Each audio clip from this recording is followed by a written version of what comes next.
নমস্কাৰ বন্ধু, আপোনালোকে ভালে আছে? ময়ো ভালে আছোঁ।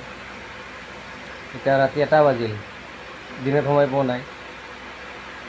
এতিয়া অলপ সময় পালে 1টা বাজিল।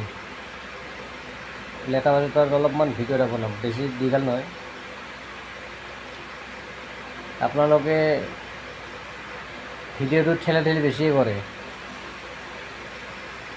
কিয় ঠেলই সেই কথাটো বুজি নাপাওঁ।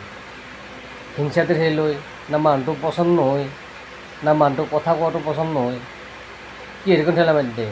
সুন্দৰ কৰি ধুনীয়াকৈ এটা লাইক কৰক, এটা কমেণ্ট কৰক। অকল মোক নহয়, আপোনাৰ আগত যোনে আহিব তাকে। এতিয়া আপুনি মোৰ আগত আছে, মই কৰিব লাগিব। আপোনাৰ আগত মই কৈছোঁ, আপুনি কৰিব লাগিব। একদম সকলোৱে যদি ছাপোৰ্ট কৰোঁ সকলোকে, তেতিয়া কথাটো কেনেকুৱা হ'ব আপুনি নিজে চিন্তা কৰকচোন।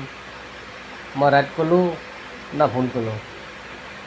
কোনো কাকো হিংসা কৰিব নালাগে, কোনো কাকো বেয়া পাব নালাগে। ধুনীয়াকৈ লাইক কমেণ্ট কৰক, ঠেলাঠেলি নকৰিব। কথাটো কোনে কি ক'লাক, সেই কথাটো অলপ বুজাৰ চেষ্টা কৰকচোন। কথাটো ঠিক না বেঠিক অলপ কথাটো চিন্তা কৰিলে বুজি পাব নহয়। আপুনি ইমান ধুনীয়া মানুহ এটা কিয় বুজি নাপায়? অলপ বুজাৰ চেষ্টা কৰক।